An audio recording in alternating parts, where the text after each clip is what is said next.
usange Yesu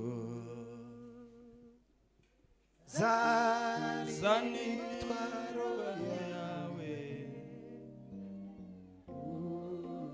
uyimuharire. Dukubitire Imana amashi. Shangilia Mungu kwa makofi. Kubashimye Imana ishimwe yuko yabakijije irinda n'abandi.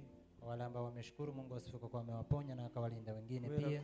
Kubera ko turi abantu tuzadushima cyane yuko ari cyo twarebesheje amaso. Kwa sababu sisi ni watu tunashukuru kwa sababu kuna yale tumeona kwa macho. Ariko icomba Imana ikazayereka buri muntu byibuze nk'isaha imwe. Lakini ingelipasa mtu aweze kutazama hata lisali moja tu. Ikakwereka ibintu yakurinze Satani yari yaguteganyirije. Na kukuonyesha vitu ambazo ibilisi alikuwa ameandaa kwa ajili yako. Bamwe bohahamuka kandi boza banasohoka.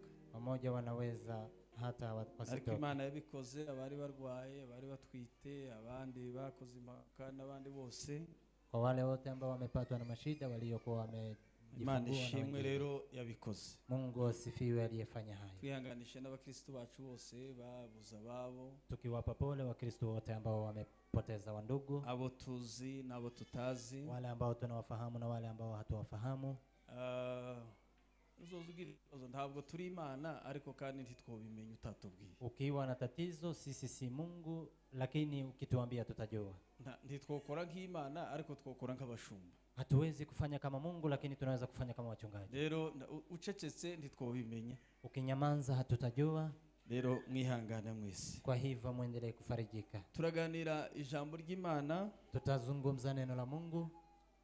Umutwe w'ijambo Imana yampaye uyu munsi. Neno kiini cha neno ambacho Mungu amenipa siku ya leo. Ni ijambo rivuga ngo kwiteza imbere. Ni neno ambalo linasema kujiendeleza. Kwiteza imbere mu mwuka no mu mubiri. Kujiendeleza kwa mambo ya kiroho na pia mambo ya kimwili. Hari abantu benshi bazaba batandukanya mu mwuka no mu mubiri.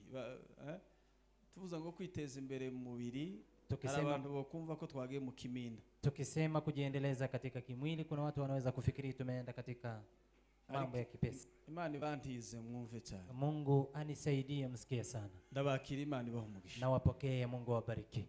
Amen. Amen. Umwuka tuye mu mubiri. Roho anakaa ndani ya mwili. Kubera ko umunsi uzava mu mubiri, kwa sababu siku utakapoondoka mwilini uzava muri inosi, utakuwa umeondoka dunia hii. Rero tukiri kwisi, kwa hivyo tukiwa dunia hii, umwuka n'umubiri ni ibintu bikorana. Roho na mwili ni vitu mbili ambazo zinaambatana. Mwumve cyane, hari abantu bagira icyo bita confusion. Sikilizeni sana, kuna watu ambao wanajidanganya. Niyo mpamvu usanga harimo n'ubuyobe bwinshi. Ndiposa unapata watu kuna upotevu mingi.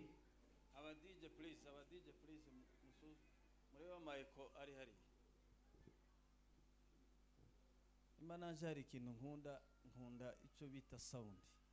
Kama kuna kitu ambacho napenda sound. Sound igomba kuba nziza cyane kubera ko afaa kuwa nyororo.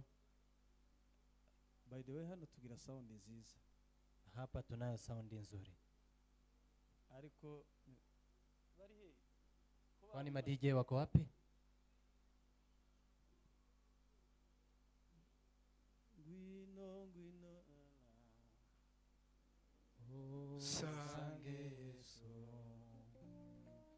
Zani mitwaro yawe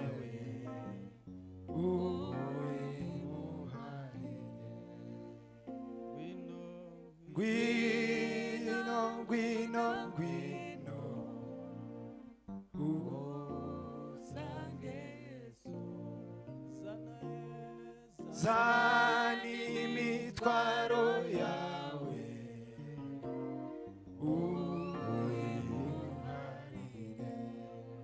Gwino, gwino, gwino usange Yesu. Zani mitwaro yawe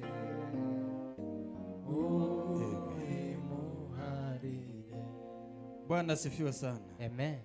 Narimvuze ko abantu benshi bigize abanyamwuka, nilikuwa nasema watu wengi wamejifanya watu wa kiroho, hanyuma iyo umubwiye ibindi byo kwiteza imbere akubwira ko we wagiye mu mubiri cyane, lakini ukimwambia mambo mengine ya kujiendeleza anafikiri umeenda kwa kimwili ndetse sana. akavuga ngo uyu muntu ndagisenga avuye mu z'umwuka ngo ubu nyine ni umucuruzi, Na hata anasema mtu huu hayuko tena kwa mambo ya kiroho, ni mtu muuzaji. bakibagiza ko umwuka akorera mu mubiri. Anasahau ya kuwa roho hutumika kati ya mwili. Bwana asifiwe sana. Amen. No, bakaba abantu bo mu byumba gusa, Wanakuwa watu wa chumbani tu, bakumva ko akazi nivuga butumwa gusa, wanasikia kuwa kazi ni injili tu, kandi motere yivuga butumwa na amafaranga. na nguvu msingi wa injili ni pesa. Tiwoja mu ivuga butumwa mu Rwanda ngo ugende n'ikirenge. Uwezi toka hapa mpaka Rwanda kwa injili uende mguu. Habe na Kayore nimba hari abaza baje bagiye mu ivuga butumwa ni bake, baza bagenda bagiye gucuruza. Na hata kuna watu ambao wanaenda Kayole mguu wakienda kwa injili, si wengi. Habe niyo tugiye hano Gidurayi hari gihe twitiza ka moto. Na hata tukienda hapa Githurai kuna mara tukienda na pikipiki. Nagira ngo challenging cyane mu byumve ku mwuka akorana n'umubiri. Nataka niwaamshe sana msikia kuwa roho hutumika pamoja na mwili. Iyo gihari humeka, Ukiwa unapumua, bivuga yuko umubiri wawe ugifunctiona. inasema ya kuwa mwili wako bado unatumika. Ico gihe mwuka rero akorera mu mubiri ukora. Roho anatumika katika mwili unaofanya. Umwuka akorana n'umubiri. Roho hutumika pamoja na mwili. Ibyo umubiri umuntu akora ari mu mubiri, Yale ambayo mtu anaweza kufanya akiwa mwilini, bigira akamaro iyo wabikoze neza, bikagira agaciro mu buzima bw'umwuka. yana manufaa ukiyafanya vizuri, na yanakuwa manufaa sana ukifanya ndani ya Niyo kiroho. mpamvu uwo kubwira ngo tandukanye umubiri n'umwuka umuntu akiriho ndiwo bimenye. Ndio maana wakikwambia tofautisha mwili na roho na mwili, huwezi kujua. Ningo ufata amazi akashira hamwe n'isukari na hamwe n'amata n'amayani. Ni kama mtu anaweza kuchukua sukari, maji pia maziwa wanachanganya, hanyuma akakubwira ngo bitandukanye buri kintu gisubira. alafu anakuambia weza kugawanya vitu hizo, kila kimoja kiende pande yake. Kwiteza imbere mu mwuka no mu mubiri ni the same. Kujiendeleza katika mambo ya kimwili na kiroho pia ni moja kama hivyo. Ibyo dukorera mu mubiri nibyo bituma mwuka uturimo tugira imbaraga zo gusenga. Yale tunayofanya tukiwa kwa mwili ndiyo inatupa nguvu ya kuweza kuomba pia. Abantu bazo bakora mafungo ko barabyumva aho mbayenganisha. Watu ambao wanafanya mafungo wanasikiliza kile ambacho nakizungumzia. Uja gusenga umunsi wa mbere ugihaze, Unaenda siku ya kwanza ukiwa umeshiba, ugasenga n'imbaraga, unaomba na nguvu. bukira bwaca mu gitondo, Asubuhi ya masaha uzuriraho, ya masaha ukunda kurya, kubera ko abantu bose ntibagira amasaha amwe kurya. masaa kama yale ambayo unapenda kukula. Hari abantu benshi bo baza barya kurya ari bo baza babiteka, iyo baza barya buri gihe cyose bahuye. Kuna watu ambao hukula kila saa, wakipatana na chakula ni kukula. Ni ukuvuga ko iwe igihe cyose ahuye n'iki, ndetse ariko abantu bari guhunjura cyane nk'abo bari mu kurya n'ibintu bimwe bitari mu kuriwa. Watu wanakula sana, ndipo hata wanakula vitu ambazo bimwe hariho bimwe byaribwaga yuko byatetswe. Kuna mmoja zilikuwa zinaliwa zikiwa zimepikwa, ariko ni nk'aho ndi mukubona bose biri mu kuribwa, bimwe byose presque majorité bidatetswe. Lakini siku hizi wanakula vitu hata bila kupikwa. Abantu bakora mafungo, watu ambao hufanya mafungo, haraho biza bigera ukabura n'ijwi ryo kuba wavuga. Kuna pahali inafika unakosa hata sauti ya kunena. Uyu mubiri wabuze ibyawo, kwa sababu mwili imekosa mambo ya kusaidia. Evangeliste Gapangwa nadusomere. Evangeliste Gapangwa atusomee. Hanyuma rero tuze kumva, alafu tukuje kusikiliza. Kwiteza imbere mu buryo bw'umwuka n'umubiri, kujiendeleza kwa mambo ya kiroho na pia mambo ya kimwili. Bwana asifiwe sana. Amen. Gitabo cha Mathayo mtakatifu. Naho dusoma, wenda turasoma hari ariko nico gitabo cyonyine soma. Ni hapo, kwa hiyo sura tutakaposoma. Nanze kubajana mu bindi wenda mutaza gutaka. Sitaki kuwapeleka kwa mambo mengi ili msipotee. Zumwihariko twakiriye abantu bari hano. Tunawapokea watu walioko hapa. Twakiriye n'abandi bene data bose bari hirya no hino. Tunawapokea wandugu pia ambao wanatufuatilia mbalimbali nchini. Dufite abakristo benshi bari hirya no hino. Tunao washirika wengi ambao wako sehemu mbalimbali. Bakurikirana materaniro, ambao wanatufuatilia na kufuatilia ibada zetu. Ikintu cyo, kila kitu ambacho kinafanyika hapa. Rero ndabashimira cyane. Kwa hivyo ndugu, tunawashukuru sana yuko mukurikirana materaniro, kwa sababu mnaendelea kufuatilia ibada. Kandi Imana ikomeze ibafasha aho muri. Na Mungu aendelee kuwasaidia pahali mlipo. Amen. Amen. Harabo tuvugana Kuna wale ambao tunaongea na wao kandi bakanashima cyane. na wanashukuru zaidi, Hari n'abandi batanga amaturo y'ishimwe. na kuna wengine wanatoa sadaka ya shukrani. Imana ibahe umugisha. Mungu awabariki Nawe sana. ahuri Imana nizozigira icyo gukorera. Nawe pale ulipa Mungu akikubariki, Tugahere gusa mu coaching udatanga amafaranga. isiwe tu ni kuochi bila kutoa sadaka, Utanga n'amafaranga y'ishimwe. na utoe pia sadaka ya shukrani, Ndetse uture n'icyacu. na hata utoe fungo la 10. Kubera ko si ngombwa gusa ngo ahuri wenda nguri mu nzu ndi utanga icyacu mu Buraya n'ahandi. Si eti kwamba ukiwa nyumbani huko Ulaya uwezi kutoa fungo la Hano 10. utanga icyacu ukagitanga muri Amerika. Hapa unaweza kutoa fungo la 10 na kulitoa Ariko cyane Marekani, ndavuga abantu wenda badafite umwanya wo guterana cyane. lakini nasema hususan watu ambao hawana muda sana wa kuweza Ariko kushiriki. nimba ufite aho usengera uzatanga icyacu hanyuma amashimwe wowe yatanga aho ushaka. Lakini kama kuna pahali unashiriki, toa fungo la 10 hapo, Wewe lakini yatanga shukrani hano, unaweza kuzipeana kila pahali. Wowe yatanga n'ahandi. Unaweza kuzipeana hapa na Igitabo cya mahali Matayo pengine. ibice ni 20 Mathayo mtakatifu sura 20 n'umurongo wa 14 na mstari wa 14, urasoma 14 tasoma 14, n'uwa 15 15 pia, hanyuma uraza gusimba usome kuri 20 na utakuja kuruka usome katika 20, no kuri 21 21, uze gusimba nanone na ukuje pia kuruka hapo usome ku murongo wa 26 kugeza kuri 29. soma 26 mpaka 29, Usome uru rurimi mbaye mvuga. usome Kinyarwanda. Ni Igiswahili cyo? Ni Igiswahili mfite. Keri we yabaye umunyamahanga. Ariko ni byiza. Anyway, umuswahili ari hano. Umuswahili ari hano keneye ko dusoma hariya. Tusome kwa kilugha. Twavuze ngo turasoma Matayo ibice 25 n'umurongo wa 14 kugeza kuri 15.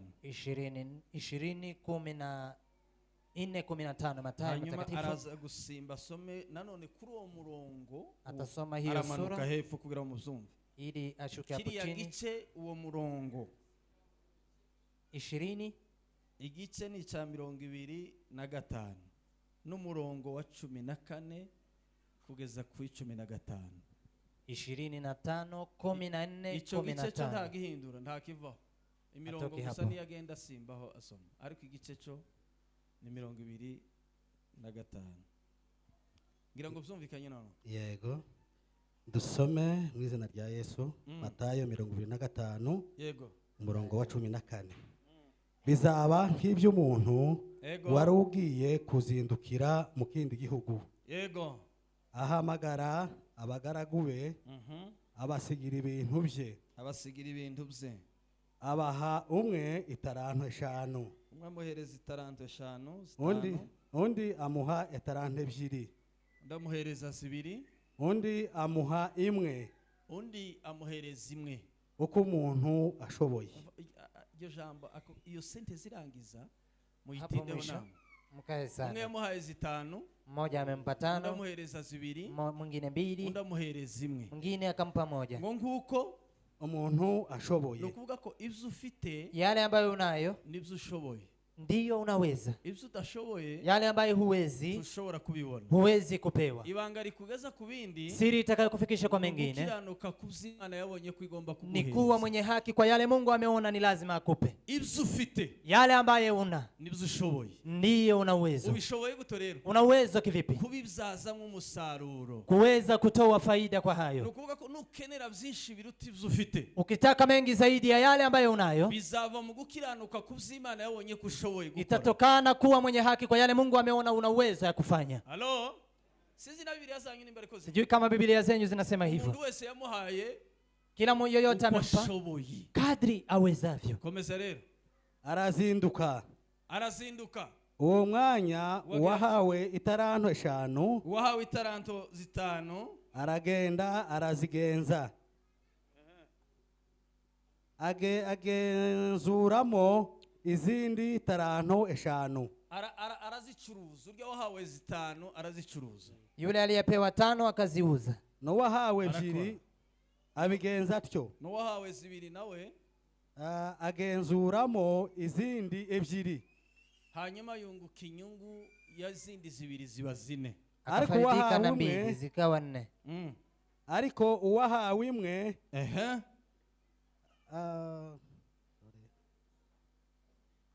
agenzura ebyiri. Ariko uwahawe imwe aragenda acuramo, acura umwobo, acukura umwobo ayihishamo itaranto ya shebuja. Maze iminsi myinshi ishize, shebuja w'uwo mugaragu araza abarana nabo umubare w'ibyo yabasigiye. Uwahawe itaranto 5 araza azana izindi taranto 5 ati, databuja, wansigiye itaranto 5, dore nazigenzuyemo izindi taranto 5. Shebuja aramubwira ati, nuko mugaragu mwiza ukiranuka, wakiranutse muri bike, nzakwegurira byinshi, injira mu munezero wa shobuja. N'uwahawe itaranto 2 araza aravuga ati, databuja, wansigiye itaranto 2, dore nazigenzuyemo izindi 2. Shebuja aramubwira ati, nuko mugaragu mwiza ukiranuka, wakiranutse muri bike, nzakwegurira byinshi, injira mu munezero wa shobuja. N'uwahawe imwe araza aravuga ati, databuja, narinzi ko uri umunyamwaga, ko usarura aho utabibye, ko uhunika ibyo utagosoye. Ndatinya, ndagenda mpisha itaranto yawe mu butaka, dore ngiyo ibyawe urabifite. 26 ni naho nari navuze uza kurangirizaho. Ariko shebuja aramusubiza ati, wa mugaragu mubi we, wa munyabute we, wa munebwe we, ko wari uzi ko nsaruraho ntabibye, mpunika ibyo ntagosoye. Itaranto yawe ntiwari ukwiriye, kuyiha abagenza, kuyiha abacuruzi ngo bagucururizeho. Nanje naza nanje ukampana iyanje n'inyungu yayo. Nuko nimuyimwake, muyihe ufite itaranto 10, muyihereze ufite byinshi, kuko ufite wese azahabwa akarushirizaho, ariko udafite azakwa n'icyo yari afite. Mana guhumugisha. Asomye harehare, soma Iswahili. Tusome 25. Good. Tusome 25:14.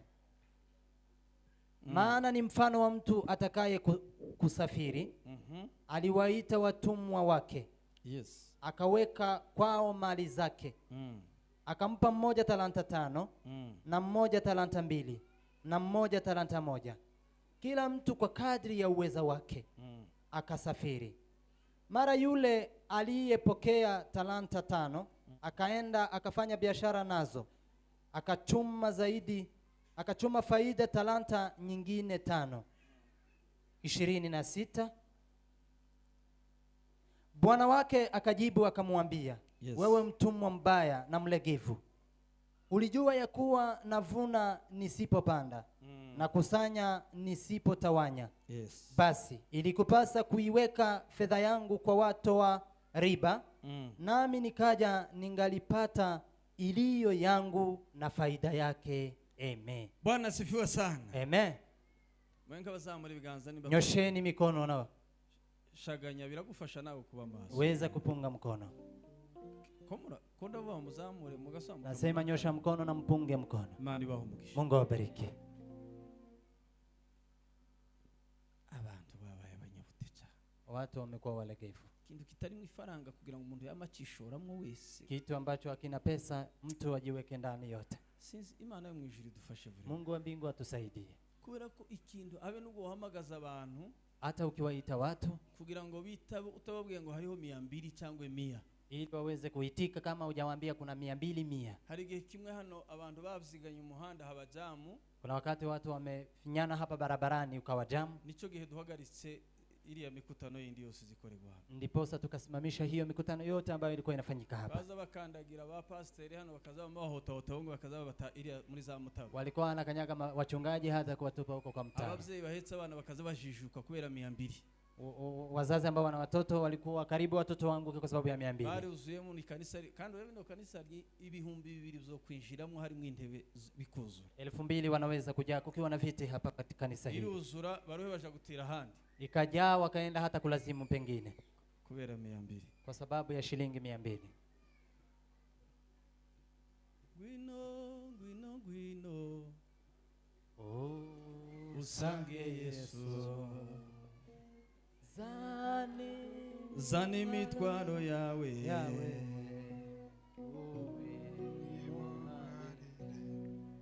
Bwana sifiwe sana. Amen.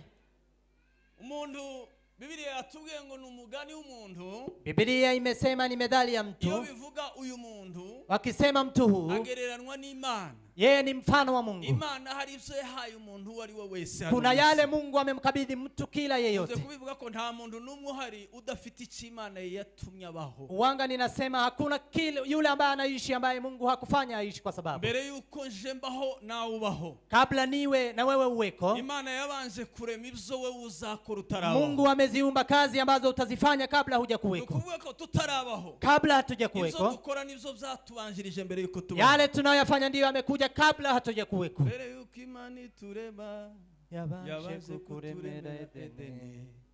Mbere yuko Imana iturema yabanje kuturemera Edeni. Harimo ibintu byose wakene. Hanyuma rero abantu babanebwe batazi gukora rero. Alafu watu ambao ni walegevu hawajui kutumika. Kandi nivuga gutyo ubyumve mu mwuka ubyumve no mu mubiri. Na nikisema hivyo sikiliza kwa mwili pia kwa kiroho. Abantu bazi ko icyo agomba gukora. Kuna watu ambao wanajua kila anafaa kukifanya. Abonye umuntu ukimukorera bizocamo bigakunda. Akipata mtu atakayefanya kwa ajili yake hiyo ni sawa. Kandi bikamwitirirwa. Na inaitwa kwa ajili yake. Ndio nkunze kubivuga gutema guhinga kera. Watu ambao ni wakulima huko kitambo. Ntabwo nakunda guhinga. Mimi sikuwa napenda kulima. Hari ibintu bibiri byarananiye. Kuna vitu mbili ambazo zilikuwa zimenishinda. Ariko nanone kimwe nkagikora mu bundi buryo ariko nkumva abavyeyi ntibabyishimiye. Lakini kingine nilikuwa nakifanya kwa namna nyingine lakini wazazi hawako wanafurahia. Icyambere nangaga gutema cyane mimi. Nilikuwa nachukia kufyeka. Ngasura nkanga no kuragira inka. Na nilikuwa nachukia kuchunga ng'ombe. Ivyo bintu zombi narabyanga. Hizo vitu mbili nilikuwa nachukia. Ariko icyo gutema kuja mu murima. Lakini kile cha kufyeka shamba kubera ko ntabwo numvaga ntari comfortable cyane ibintu byo kwirwa mu gisambu. Kwa sababu nilikuwa nasikia si yuko comfortable kushinda huko shambani. Ariko ngigirira mira muhana wose bakababira banje. Lakini nilikuwa na marafiki huko kijijini. Noneho ngakora iyo byakaba ngashakisha udufaranga. Na ninatafuta pesa. Ariko naho ngadushakisha se nari ndufite.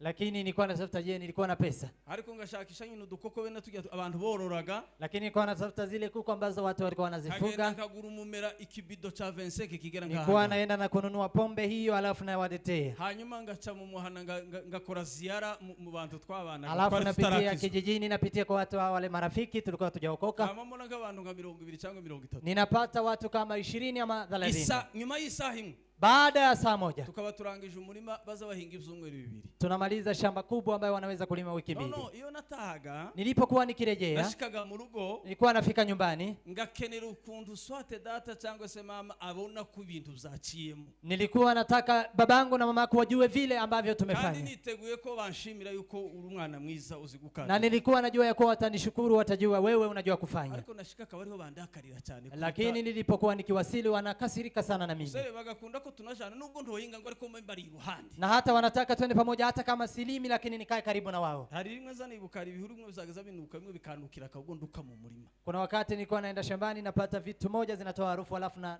hata kutapika shambani. Ariko hari ibindi nanje nari nshoboye gukora. Lakini kuna hata mengine nami nilikuwa ninaweza kufanya. Bwana sifiwe sana. Amen. Hanyuma nkabatize mwebwe muzamabazwa niki? Nawaambia, je, ninyi mnahuzunishwa na nini? Ko mwambaye igisambo cyo gutema. Mbona mmenipa shamba ya kulima? None nkaba nizaniye abagitema tukaba twakirangije. Na nimekuja na wakunisaidia tumeshamaliza. Nyuma baje kubimbwira ngo baza bakenera ngo naje ngo banigishe gukora. Eti wanataka nami nitumike nijue kufanya kazi. Nari umunebwe mu guhinga. Mimi nilikuwa mzaifu kwa kukulima. Sibuza na utipuro yanko ku musozi nyine hari akazuba mbaye ndangiza abantu babatambuka babagenda.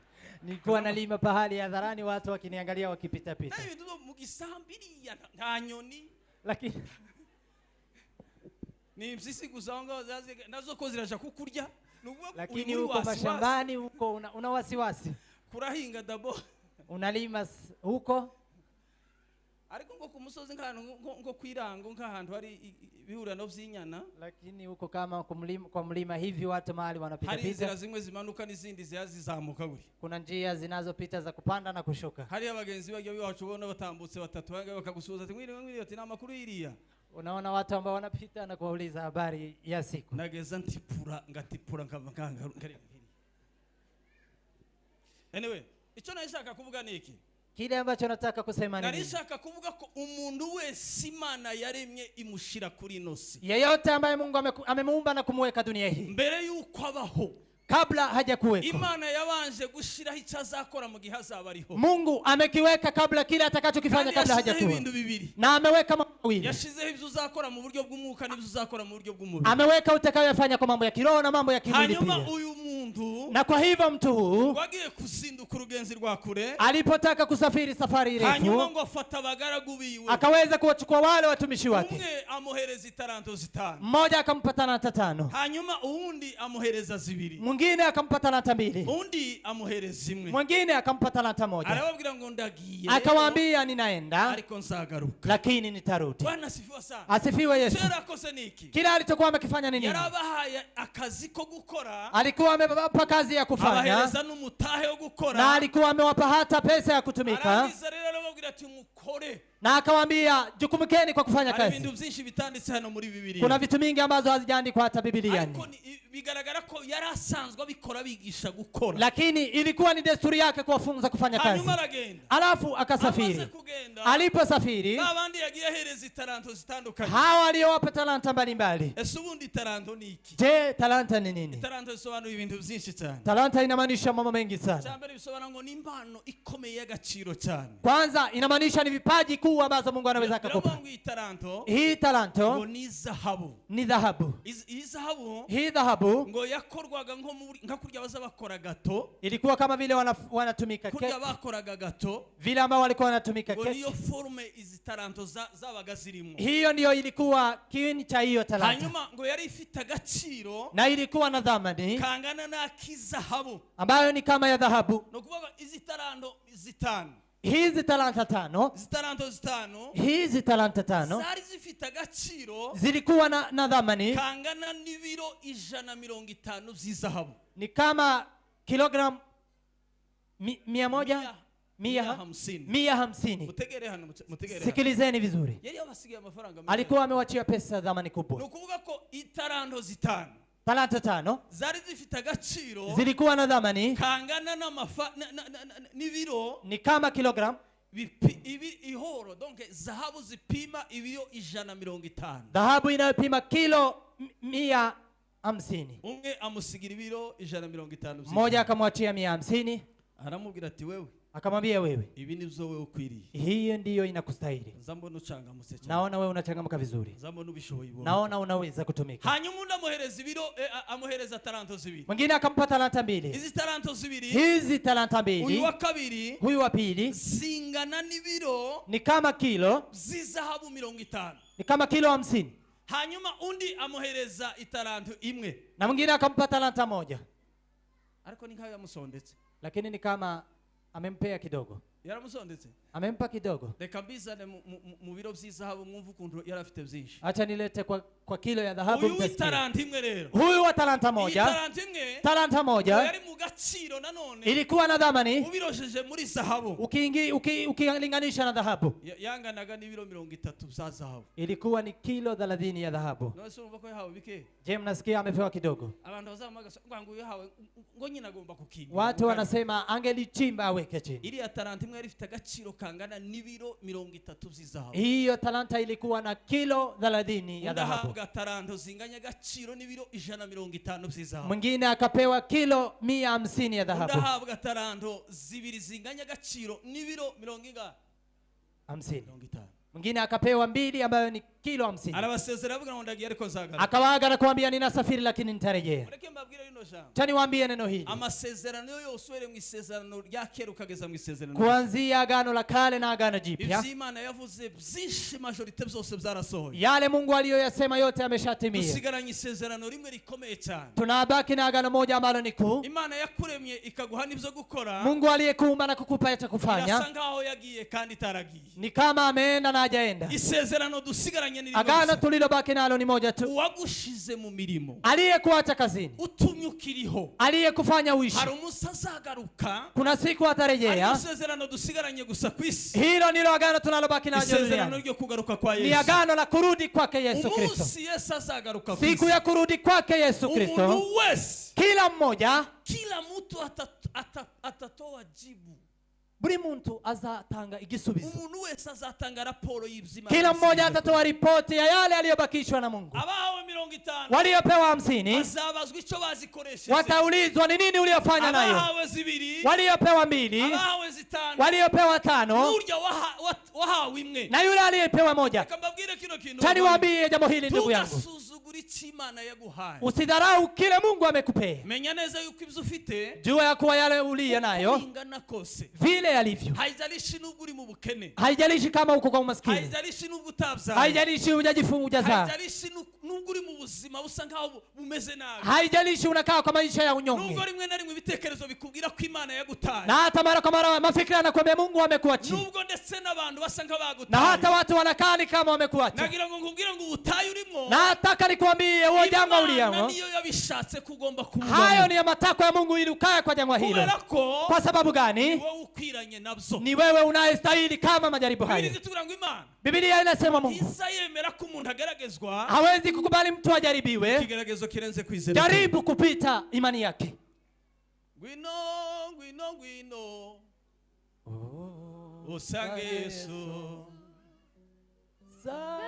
Zani imitwaro yawe.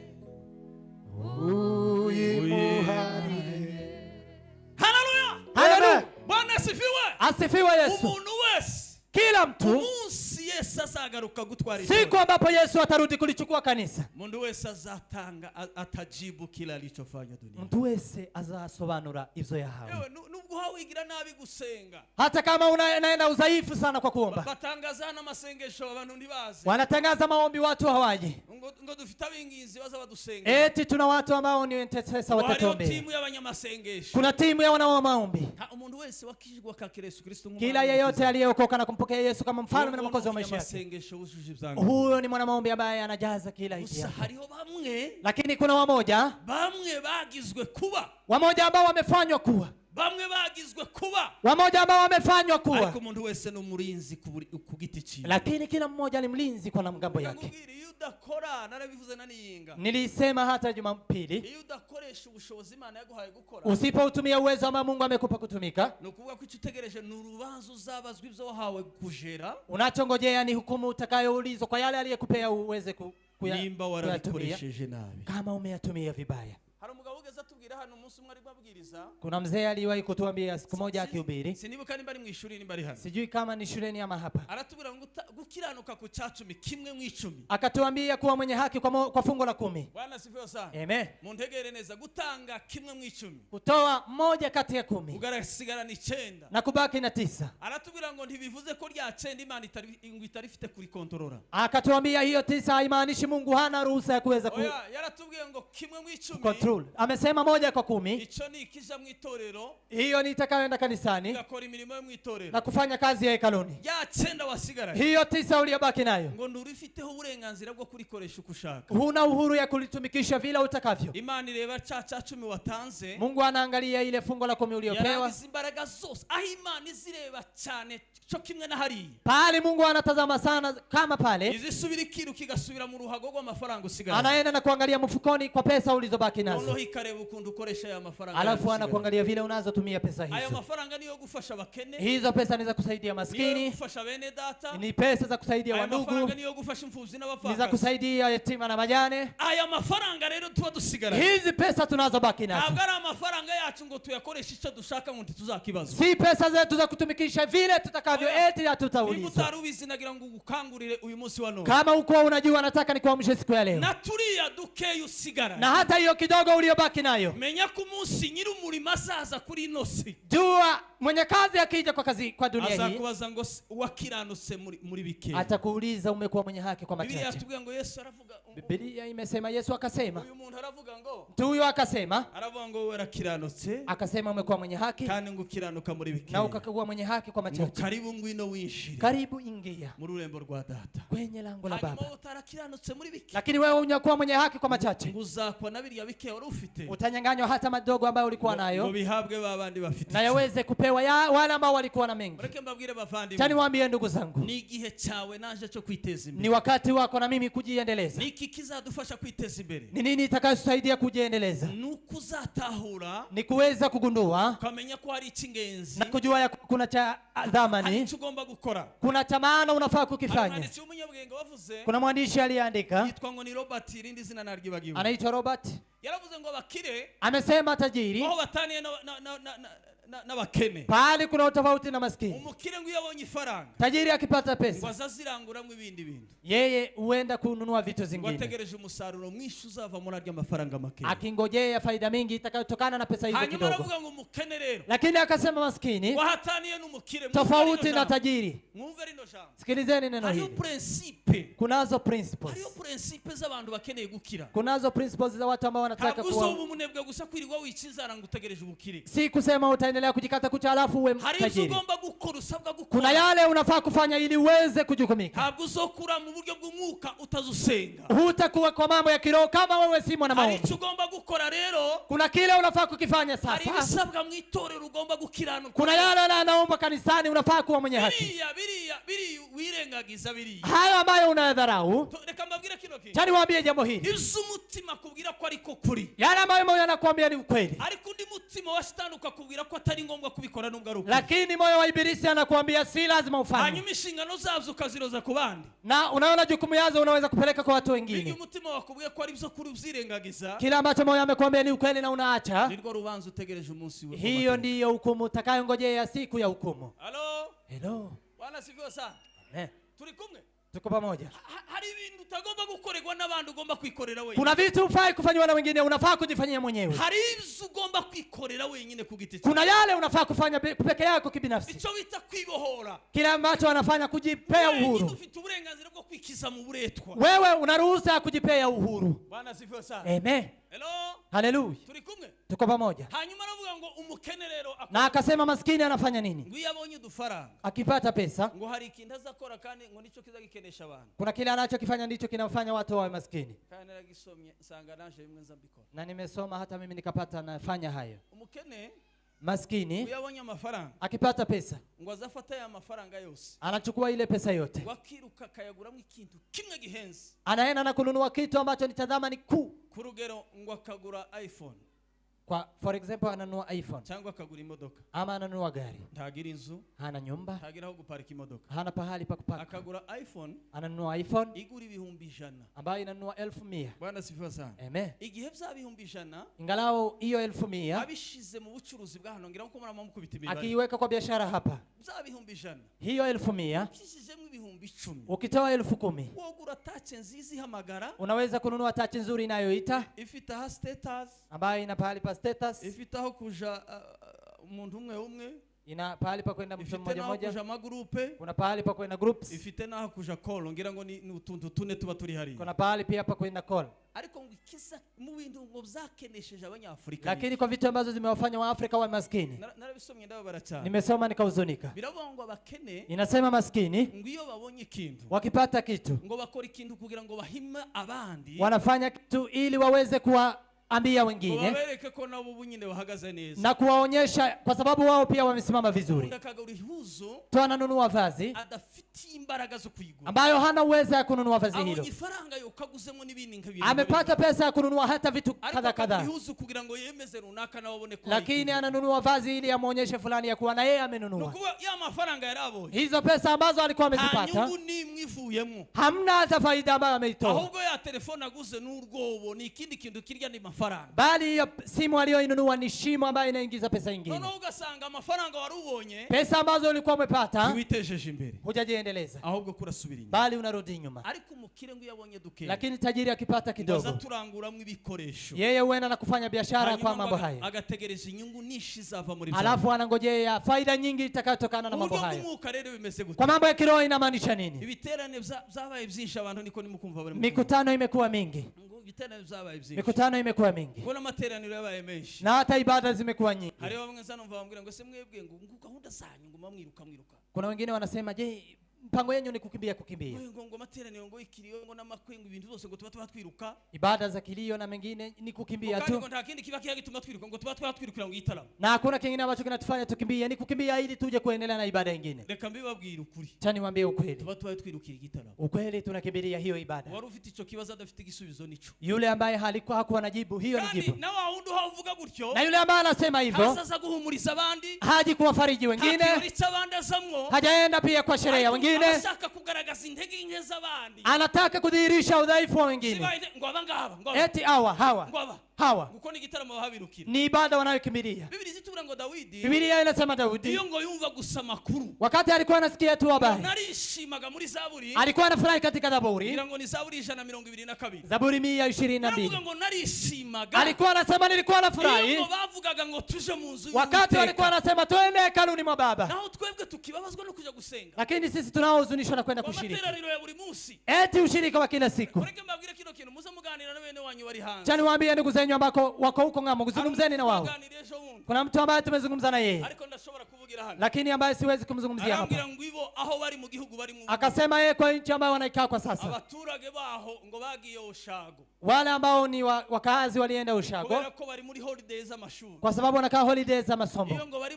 mu gihe cy'ibiruhuko, Wakikaa kwa holidays za abantu bose basubira iwabo, watu wote wanarudi kwao, hanyuma iyo basubiye iwabo rero, alafu wakirudi kwao ikintu cyose kiza gifungwa, amakanisa ngo arafunze, kitu chochote kinafungwa. bayafunze uhereye mu kwezi kwa gatandatu, Wamefunga kuanzia mwezi wa ngo 6, basongera baterane mu kwezi kwa 9, watashiriki tena mwezi wa 9 bafunguye ishuri. wakifungua shule. Arambwira ngo amateraniro tugirana ya hano, Akaniambia ushirika ambao tunao ni wa hapa, sinzi ko muhaye muntu, sijui kama mnasikia, mubaza bari hanze, uliza walioko ng'ambo. iyo tubakangurira gusenga ntabwo ari ukubaha, Tukiwaamusha kuja kushiriki si iyo kuwachukia, tubabwira ngo duterane tukiwaambia mje kushiriki bitandukanye no kuja gusurana, ni tofauti na kuenda kuangaliana, kubera ko guterana kwa sababu ushirika gira akamaro. ina manufaa. Bwana asifiwe sana. Amen. Bifite inyungu, Inayo faida. uko umuntu abona inyungu mu gushaka ifaranga, Vile mtu anapata faida kwa kutafuta ni pesa, kubona inyungu mu buryo bw'umwuka mu gihe usenga cyane, ndiposa mtu anapata faida wakati anaomba ukutindana sana. n'Imana cyane, Vile unakaa na Mungu karibu ni sana, gukomeza gusabana n'Imana cyane, ndivyo unaendelea kuwa karibu na Mungu sana. ukutinda mu mafaranga cyane uyashaka, Vile unakaa kwa pesa sana, ni kubona n'amafaranga cyane. ndiposa utaendelea kupasa pesa Kandi sana. ikindi mugomba kumenya, Na kingine ambacho mnafaa kukijua sana, ntabwo uko ucuruje kose ubona inyungu ushaka. si ati kama vile unavyofanya biashara ndivyo Izo ni utapata faida. principes z'abacuruzi. Hizo ni principles za wachuruzi. Umunsi nzabigisha,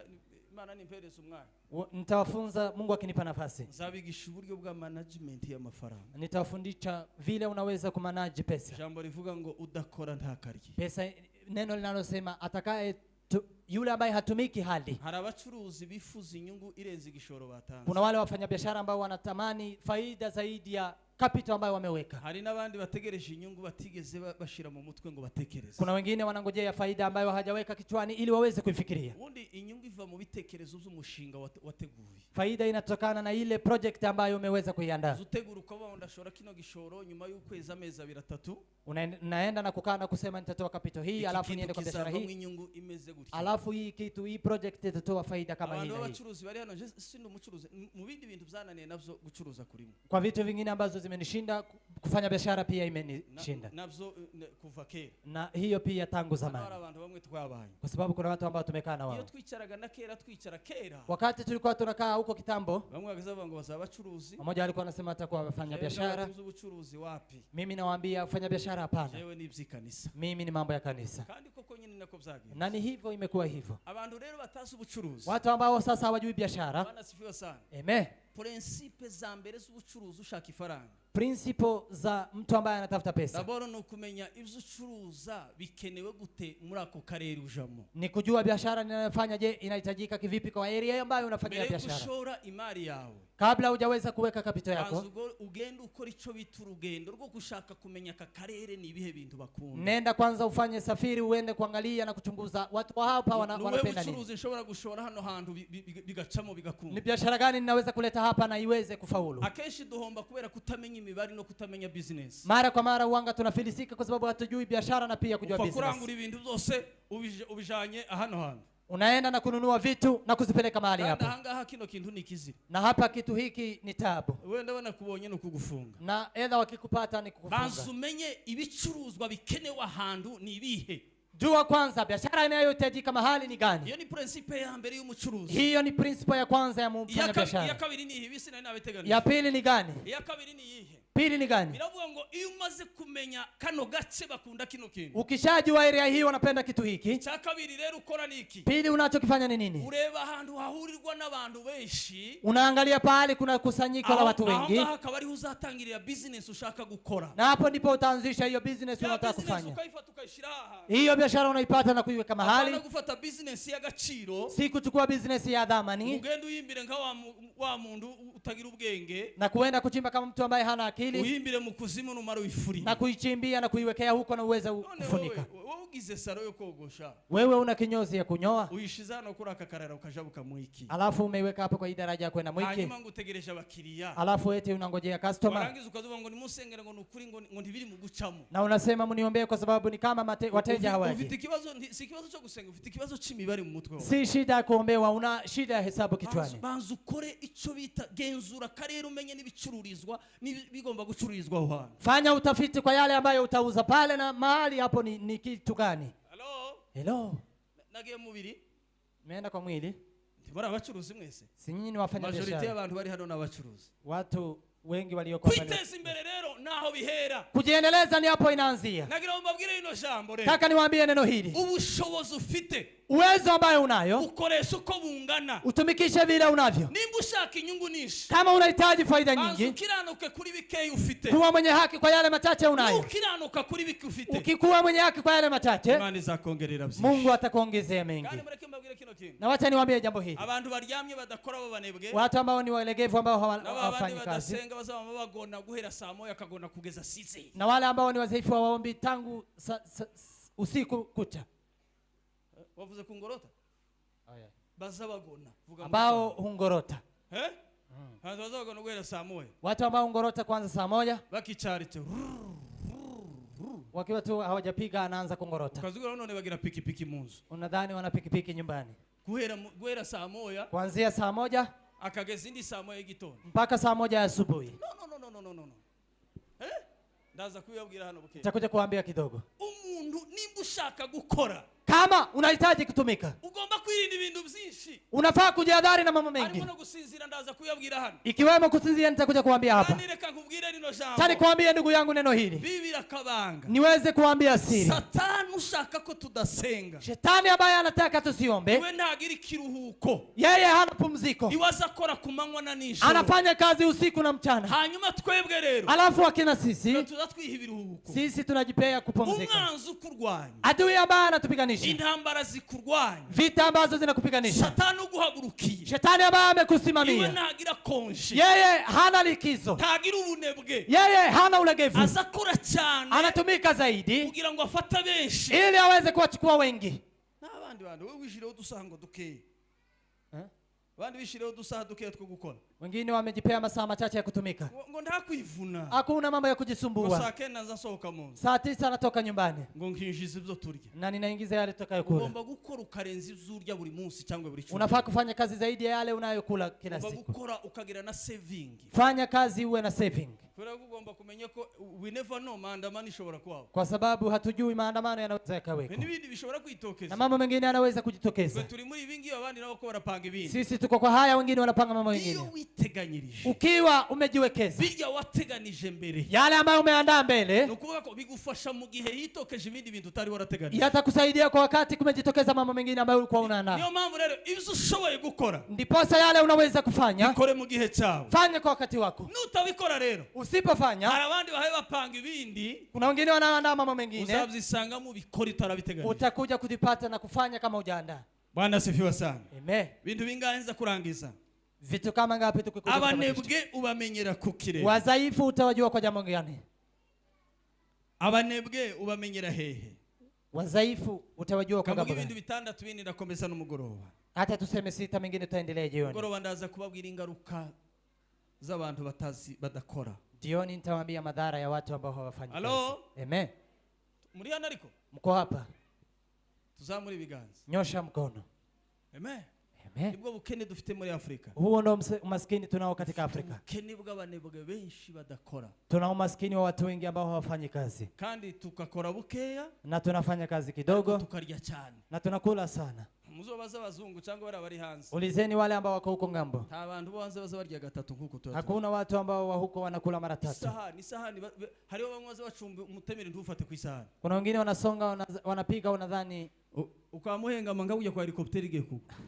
Unapata sahani imejaa ni kama helikopta. Umuntu agacumba umutsima. Mtu anapika ugali. Nta n'imibari. Na bila hesabu. Agacumba umutsima isahani nini yo munzagira. Anapika ugali ile sahani kubwa ya nyumbani. Ikuzura. Inajaa. Ntifate. Na hawezi kufunika. Wazaro bagaca inkondo kubera gutsindagira. Wamoja hata wanaweza kukata mahali pa kushika kwa sababu ya kugira ngo twinjire muri amenya abiri twose twinjiremo. Ili iweze kuingia kila pahali. Bikananira nayo agasigara ni sahani mu ntoki. Mpaka anabaki na sahani mkononi. Bakarya umuntu akarya ukareba ngo umuntu kararya yinjiza bingana gute. Mtu anakula unajiuliza, je, mtu anakula hivi anaingiza ngapi? Principles z'abazungu n'abantu babanye n'abazungu. Principles za huko wazungu na wengine. Barakora cyane bakarya buke. Wanatumika sana na kukula kidogo. Gusabagira kandi kantu baza baturusha. Lakini kuna kitu kingine ambacho wanatuzidi. Lakini ni kwa sababu wana mengi. Bahora bahunjura buri kanya barya utuntu. Ina maana ni kukura. Ariko pana kwa murya ngo uhage ngo ikoto kazama mambo gaterera hariya. Lakini si kukula sana ushibe mpaka utoe iko. Bangaza amafungura amabuto y'ishati n'ikote yero hakagera hanga. Anafungua shati mpaka hapa. Wijiza bingahe kugira ngo urye ugezaho ukizamo n'imyenda. Unaingiza ngapi mpaka ukule utoe hata vazi? Mugitono ngo umugati ngo bamazana ngo wa mugati ngo wishana 200. Asubuhi walete mkate wa 150. 120. Bena wa undugera nkahanga. Yule refu kama hapa. Hapana bena ari utundi tugati tumwe. Kuna mikate mingine baba dufunze mu isashe ukagira ngo turagororotse turakomeye. Wamefunga kwa karatasi unadhani iko nyororo. No mwadushanyi no mudukije mu isashe. Lakini mkitoka karatasi mwadushira ku isahani. Mkioka kasahani. Tukama dukunja manga kuye kw'inkoko yanyagi. Unaona ni kama imekaa kama kuku iliyonyeshewa. Abantu rero bakunda kurya. Hawa ambao wanapenda sasa ukula. Zeti ndarya ndeke. Anasema nitakula ama nitaacha. Akabanza gangi minuti ngayatekezo n'umugati wo kurya. Anajiuliza, je, huu ni mkate wa kukula? Kandi we natwa tunitwa dukomera kwa mugafata kose kwa mugafunyika uko muntu. Si kama ile unaweza kuifunika hata kwa kiganja. Abazungu barakora cyane ariko bakarya buke. Wazungu wanatumika sana lakini wanakula kidogo. Nao twebwe abanyafrika turya cyane tugakora buke. Lakini sisi wa Afrika tunakula sana lakini tunatumika kidogo. Nizo ngaruka dufite rero muri hayo ndiyo madhara tunayo katika Afrika. Kindi tugira gikomeye cyane. Jambo lingine kuwa ambalo tunalo Afrika. Ntabwo tugira urukundo rwo gufatikanya gushigikira. Hatuna upendo ya kuweza kuambatana kwa kufanya kazi pamoja. Ndugu yako akiweza kuinuliwa kugira ngo musupporting mufashe. Kuliko msupport na kumsaidia. Ahubwo ndamurwanya. nzomurwanya bali nitampiganisha. Nigeze mbibabwira Nimewahi kuambia abantu benshi watu wengi bibwiye satani yabashizemo ibitekerezo shetani ameweka mafikra bibabwira yuko kugira ngo bagere kubikomeye akawaambia ili wafike kwa kuu nuko bagomba gusenya kuba afite ibyo bagezeho, ni kwa kuwa waweze kuwabomoa wale ambao wamefikia vitu. bahinduye abandi esikariye gukandagiraho kugira ngo bagere kubyo yize. Wamewafanya wengine stairs za kukanyagia ili wafikie mambo yao. N'ubucuruzi tutabuzi rero Na biashara kwa sababu hatujui. ujanye n'umuntu akweretse business, Umeenda na mtu akakuonyesha business. icyo ukoze cya mbere niki? Kile ambacho utakifanya kwanza uramugenda wicibe y'irya business, utaenda ukiharibu bei ya hiyo business. kandi wowe akujanye gazi ngo n'umuntu ayigisha, Na wewe amekupeleka akijua ni mtu ambaye anamfunza na kazi. ukagenda kwereka abakastoma biwe, Lakini vile anaenda akikuonyesha customers wowe wake, uzakora umwanya iwe yaruhutse atakoze. wewe utakuja baada ya vile amepumzika. Ugenda uca muri babandi bose ubwira ati jewe ibintu byose ni cheap. Uende ukiwaambia mambo yangu yako cheap. Abandi ntibazabaheza kwiberi byinshi. Ni bei rahisi, si wengine wanauzia kwa bei kali. Jewe ni bonus, ni bonus. Mimi imekuwa bonus. Ukagira ngo wabitoye Na unadhani umejua, naho wisha ubuzima bw'abantu. kumbe umeharibu maisha ya wengine. Nibigaragaza iki rero? Inaonyesha nini? Twisanga mu bintu tutazi. Tunajipata kwa mambo ambayo hatujui. Niyo mpamvu n'imishinga ibahamagarira kubigisha ntimuzi. Ndiposa hata wanawaita kuja lakini msije. Ewe nimuze mwige computer. Kujani kusoma kompyuta. Ngo rashango ngo kangeme. Ataenda Kangeme. Ewe nimuze mwige Icyongereza. Kujani msome Kiingereza. P. La. Abakeneye business nimuze mwiga amatangazo nabona hano. Wale ambao wanataka business na unanga Ewe matangazo. ngo ni ibintu byo gutakaza umwanya. Hizo ni vitu za kupoteza Abageze nafasi. kubikomeye bose batakaje umwanya wabo ndetse n'ibintu. Waliofika kwa makuu wamepoteza muda wao na pia Ubu vitu. nyine ko bararya ibyo baruhiye. Kwa sasa wanakula yale ambayo wamechokea. Bakeneye kurya ibihiye gusa. Msitaki kukula yale ambayo yameiva tu. Hello? Hello. Nabajanye mu ifaranga. Nimewapeleka kwa pesa. Twese hano ndi dukeneye ifaranga. Sisi sote tunataka pesa.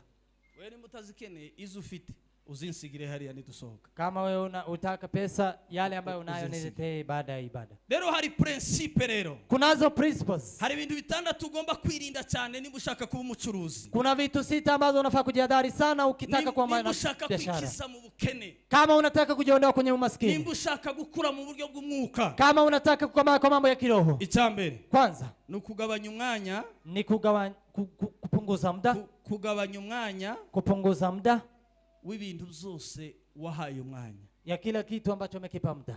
Gabanya umwanya. Punguza muda w'ibintu byose wahaye umwanya wawe. Kwa kila kitu ambacho umepea muda wako. Mu buzima bw'umuntu wari wese. Kwa maisha ya kila mtu ambaye ni mfanya biashara. Hari ikintu nkunda cyane. Kuna kitu ambacho napenda sana. Gishobora gucura ikindi kintu. Ambacho kinaweza kuleta faida ya kitu kingine. Muri principe zo kwikiza mu bukene. Kwa principles za kuziondoa kwenye umaskini. Muri principe zo kuva mu bunebwe. Kwa principles za kuzitoa kwenye udhaifu. Nimba ushaka impinduka muri wewe. Kama unataka mabadiliko ndani yako. Nimba ushaka gusenga cyane muri wewe. Kama unataka kuomba zaidi ndani yako. Nimba ushaka kunguka cyane muri wewe. Kama unataka faida sana ndani yako. Tekereze. Fikiria kwanza. Ni kile kintu kinwara umwanya munini kuruta ico nakagombye gukora. Ni kitu gani kinachochukua muda sana kuliko kile ningelifanya? Ico twakagombye gukora no kwiteza imbere. Kile ambacho nakisema ni kujiendeleza. Hanyuma ikidutwaye umwanya ntabwo ari kijya cyo kwiteza imbere. Kile ambacho kinatuchukua muda si kile cha kujiendeleza. Iravuga ngo ikintu ugomba kwirinda cyambere mu buzima. Inasema kile ambacho unataka kujihadhari kwa maisha. Wirinde ikintu kigutwara umwanya munini. Jihadhari kwa kitu ambacho kitakuchukua muda mrefu. Kandi kitakwinjiriza n'ikintu na kimwe. Na kiwezi kuingiza hata faida moja. Hanyuma shakisha ukuntu ukora ikintu. Alafu tafuta kile ambacho unatafanya. Kigufitiye inyungu ari cyohereza umwanya. Ambacho kina faida ndicho ukipe muda. Impamvu abazungu bavuze ngo time is money. Sababu gani wazungu wamesema muda ni pesa? Bahemba ku isaha umuntu akoze. Ni kwa sababu wanamlipa mtu kwa saa aliyoifanya. Umuntu arebye filime y'intambara zitabayeho. Mtu anaangalia filamu ya vita ambazo hazikuweko. Abazungu bicaye bakora imishinga yabo bakaza barasa n'inyanya. Wale wazungu ambao wamefanya project na kupigana nyanya. Warangiza nao kwa moyo mgomano. Bwana mrashewe. Alafu wanasema anampiga. Akareba step ya mbere ni ya kabiri ni ya gatatu ya anaangalia volume ya kwanza ya pili ya tatu. Umuntu akicara ngo karareba barunaka bakanyuma ngo nabandi ngo nibate ngo ariko nkunda nibate. Watu wanakaa unaangalia mtu wa filamu. Mureke mbabwire impinduka z'ubuzima bw'umuntu. Mabadiliko ya maisha ya mtu ntabwo zishobora kubaho. Haiwezi kuweko. Mu gihe ufite ibindi bintu bigutwaye umwanya. Kwa wakati una mambo mengine ambayo yanakuchukua muda. Utabza bindi by'intego wihaye. Kuliko yale ya lengo ambayo umejipea. Nimba utaragabanya umwanya wabiriya bizagutwaye umwanya. Kama hujapunguza muda wa vitu ambazo zimechukua muda wako. Umwanya wa telefone ni umwanya ungana gute? Muda wa simu ni muda fulani. Umwanya uja gutorera ungana gute? Muda wa kuenda kuangalia watu ni muda fulani. Umwanya wo kugambana ungana gute? Muda wa kusengenya kumenyana ni muda gani? Umwanya wo kureba kabumbu ungana. Muda wa kuangalia mpira ni muda fulani. Umvise ngo reba pastor umwe ngo wari uhagarikiye. Nimesikia kuna mchungaji ambaye alikuwa amesimamia ibada. Hariho match. Kukiwa na mechi. Naho yamayi yaranje ashira umudiyakoni nawe bameze cyo kimwe ku muryango. Akaweka dikoni ambaye ni the same kwa mlango. Akazamubwira tuzugera aho usoke ureba umva aho umupira ugeze. Akamwambia wewe ukifika toka kidogo angalia mpira ukoje. Hanyuma ni baraza. Wakiweza umbwire. Wakiweza kuingiza uniambie. Wa mudiyakoni nawe uri muhatari ku mupira. Ule dikoni alikuwa hatari kwa mpira. Agasoka gategere kutera agasoka garuka. Anaenda na kusikiliza anarudi. Kumbe bombi bari bahujije equipe ngo bakunda. Wao walikuwa wana ekipi moja ambayo wanapenda. Yamudiyakoni agaruka ikipe ya biratsinda. Akarudi ile timu yao ikashinda. Agaruka sinyana pastor. Akarudi na kumwambia pastor. Akasema Mungu asifiwe, Mungu asifiwe. Ati Barcelona itsinze. Mungu asifiwe Barcelona. Sina mazina. Mimi hata sijui majina yake. Mureke mbabwire kino kintu. Acha niwaambie neno hili. Icyagutwaye umwanya. Kile ambacho kimechukua muda wako. Nicho cyakugiza imbata. Ndicho kimekufanya kuwa mtumwa. Ukenera kuba imbata y'Imana. Ukitaka kuwa mtumwa wa Mungu, uzatindana n'Imana. Ukae pamoja na Mungu. Ukenera kuba imbata y'umupira. Ukitaka kuwa mtumwa wa mpira, uzaba imbata y'umupira. Utakuwa mtumwa wa mpira. Ukenera kuba imbata ya WhatsApp. Ukitaka kuwa mtumwa wa WhatsApp. Jewe nkunda WhatsApp. Mimi napenda WhatsApp. Communication hatari. Mimi napenda communication hatari. Ntabwo ariyo gusama ndiho. Lakini si communication tu. No kubindi. Na niko kwa mambo mengine. Ariko nuko ndarwanya kugira ngo ngabanye. Lakini hata kwa sasa napigana ili nipunguze. Ariko bikananira muzonsengera nyabo. Lakini muniombee tafadhali. Kundarwanya. Saa hii napigana. Kubera ko jewe mba ku murongo amasaha 28. Kwa sababu mimi nakaa kwa mtandao masaa 24. Nkagerageza. Najaribu na kujaribu. Ariko ukuntu mbaye numva ngiye kubitwara. Lakini vile najisikia nitapeleka. Muzombe hafi. Muwe karibu na mimi. Nushaka kugera kubikobe gabanya umwanya bigutwaye umwanya. Ukitaka kuwa karibu na ukitaka kufika kwa makuu. Icyakabiri gomba kwirinda. Pili ambayo unafaa kujihadhari. Bwana asifiwe sana. Amen. Nukudakora ni kutafanya kugira ngo ukomeretse abandi. Ni kutotumika ili uweze kuwakwaza wengine. Abantu bashobora kugura ikintu. Kuna watu wanaweza kununua kitu. Agahita yihaya kunda kama ati dore birya gagasonira hataho naje dore. Na kujivuna kwa mtu na kumwambia ona yale ulikuwa unasema. Uzirinde gukora ikintu gishobora gukomeretsa abandi. Usifanye kitu ambacho kinaweza kuwakwaza wengine. Bwana asifiwe sana. Haleluya. Tatu. Bwana asifiwe sana. Amen. Nukugaba icyagatatu biravuga ngo. Tatu inasema. Nukwirinda gusinzira. Ni kujihadhari kusinzia. Ubunebwe. Udhaifu. Niba ukeneye guteza imbere. Kama unataka kujiendeleza. Haba mu mwuka haba no mubiri. Ikiwa kwa kiroho na mwili. Ubundi abakire. Matajiri. Abakire. Principles zo gukira. Principles za kuwa tajiri. Zo gushaka ifaranga. Za kutafuta pesa. Uryamutinze. Unalala umechelewa. Ukabyuka kare. Na kuamka mapema. Kwa mnavyumva? Mnasikia? Kizakwereka umukozi. Kitakacho kuonyesha mtu ambaye ni mjukumu. Ataha saa 4. Anakuja saa 4. Ariko pana abagore gabavyaye mukuza musiga abana muze saa 4. Lakini si mama ambao wamejifunga kuja saa 4. Akazuka kare. Na anaamka mapema. Nta muntu umukozi ugeza 6 akiryamye. Hakuna mtu ambaye mfanyakazi anaweza kufikisha 6 akiwa amelala. Wirinde ibitotsi. Jihadhari na usingizi. Itakane tuja kurangiza. Ya 4 tukikuja kutamatisha. Biravuga ngo nuguhora. Akasema ni kuwa utekereza ibyiza. Kuendelea kufikiria mema. Ushaka kuzageraho. Ambayo unataka kufikia. Nimba ushaka impinduka cyane. Kama unataka mabadiliko. Banza uhora ifensi y'impinduka muri wewe.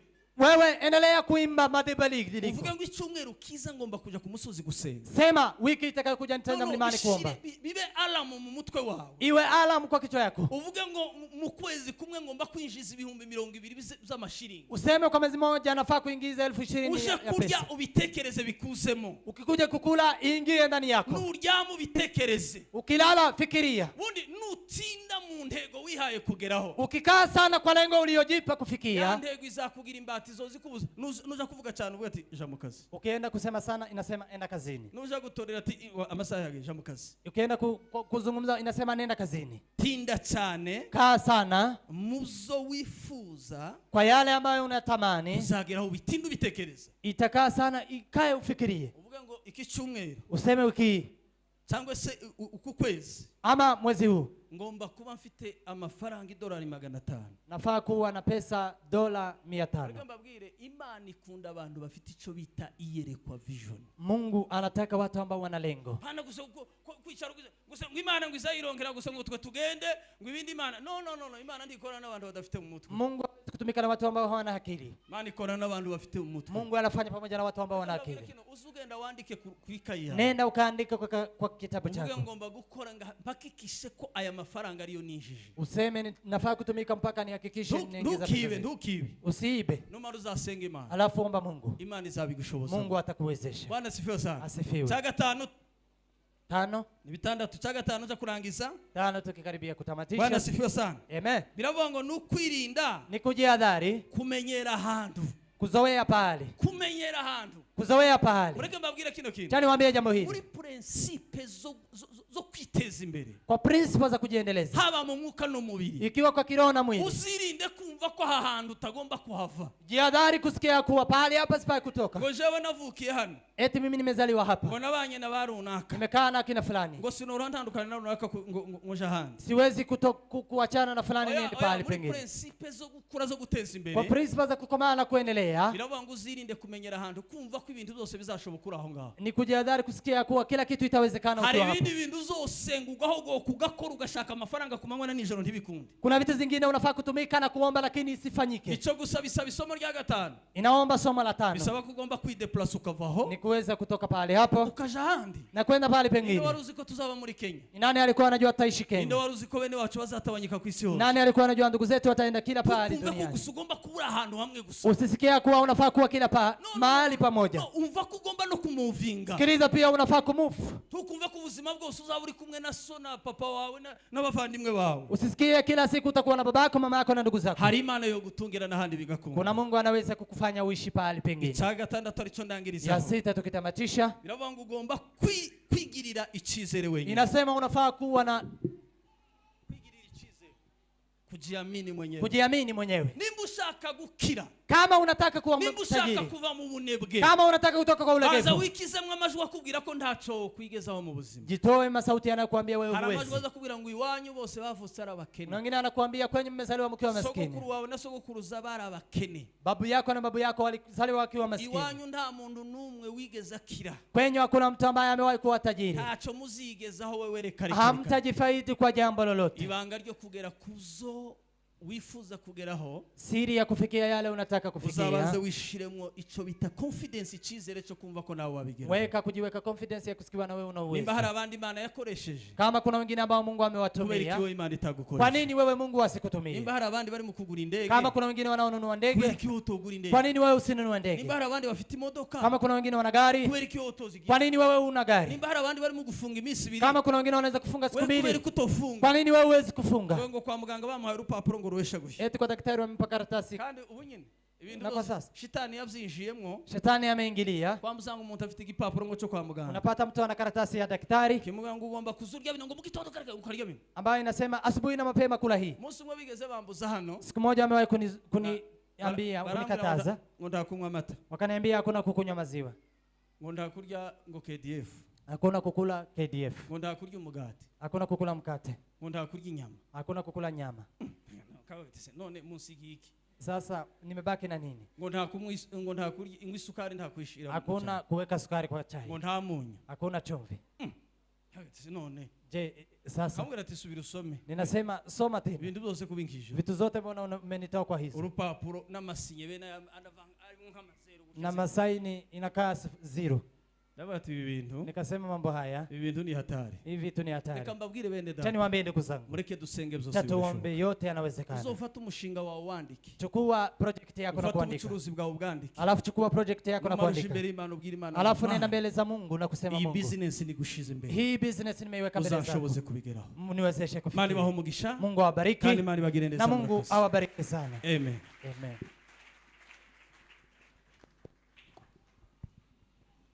Bwana Yesu asifiwe. Niombe sote